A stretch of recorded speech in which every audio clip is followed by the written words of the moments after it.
4 signs that you're an insecure person. Every day, we find ourselves in situations that test our attitude, and the way we face them tells a lot about our personality. There are many specific traits which help us identifying insecure people or someone with low self-esteem. In this video, we'll look into 4 of these traits. And don't worry, if you identify yourself in one or more of these traits, I have some good news for you. They're all fixable with a little bit of effort. So let's find out more about these signs. Number 1. You lack assertiveness. Putting others before ourselves is definitely honorable, as well as a great show of altruism.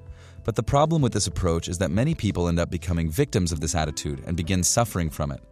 It's important to understand that in order to feel good with others, we have to learn to feel good with ourselves first. And to do this, we have to stop being afraid of saying no, even at the cost of looking selfish if necessary. Life is ours and ours only. Thus, we have to live in it the best possible way for us, while obviously also respecting others. This goes for both personal and professional relationships. If you don't want to see someone, just tell the person straight to his or her face. If you feel you deserve a pay increase, go talk to your boss. Don't just be constantly scared about all the possible negative consequences of every action you take. It's much better to try and fail than living in regret about what could possibly have been. Number 2. You're always feeling the need to justify yourself. Recently, John bought an old used car. When John drives around his hometown, he tries not to make himself noticed as he fears being judged by his friends and colleagues for not driving a brand new car like they do. If they were to talk to John about his car, he'd certainly feel the need to justify himself and explain why he didn't buy a more expensive one. This is just a random example, but many feel the need to explain themselves, and not only to friends and relatives, but also to absolute strangers. The fact of the matter is that all of this is a clear sign of insecurity. Nobody should care about what kind of car you drive. If you like it, you should drive it, and that's it. If you like dressing in pink, talking politics with your goldfish, or climbing the stairs backwards, just do it and don't think about others. You can be quite sure that those judging and criticizing people all the time probably have nothing better to do with their lives. Unless our actions become harmful towards others, we should never be worried about other people's opinions, with the exception of those providing constructive criticism, of course. Number 3. You're always looking for an excuse. If you never do anything wrong, you're probably a loser. Those who never make mistakes usually do so because they love to live within their comfort zone without ever trying anything new or taking any risks. If you made a mistake, just admit it. Don't look for excuses. In 99% of cases, mistakes concern issues which are easily fixable. You just have to admit it and work hard to fix it. Very often we'll come across people making a big deal out of petty things or easily fixable mistakes. This is their problem. And as Abraham Lincoln once said, you can measure a person's greatness simply by observing what makes him angry.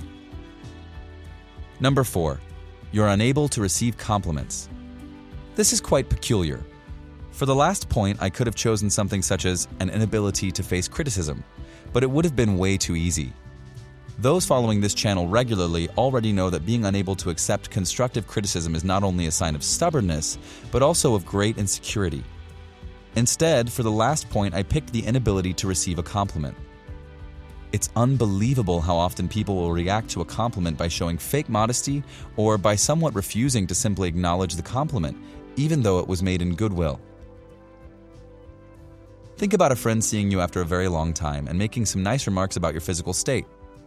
There's no need to put yourself down by answering something like, "Not really, I don't like myself," or "I'm not sure, maybe I should just lose a few more pounds." By doing so, you're not only putting yourself down, but your reaction may even prove irritating for the other person who was just trying to make you feel good by paying you a compliment. Hey, I know what you're thinking. Perhaps you're wondering, but was the compliment really sincere? And to be honest, it doesn't even make that much of a difference. If it was an authentic compliment, we'd be responding in a far from ideal way. And in the case of it being a white lie, the person making it probably did so with good intentions, just to make us feel better. And in this case as well, we're putting them down with our response. Now, you're probably asking yourself, okay, but what should I say then? Should I have a list of correct sentences to use for each circumstance? The answer is no, because there's a simple word which will make you appear confident that you can use whenever you receive a compliment and will show your gratitude to the person complimenting you. And this word is simply saying, thank you. If you enjoyed the video, make sure to push the like button and subscribe to the channel if you haven't already done so. Also, don't forget to activate the notification bell. This way you'll be notified every time a new video is uploaded on the channel. Thanks so much for watching and have a great day.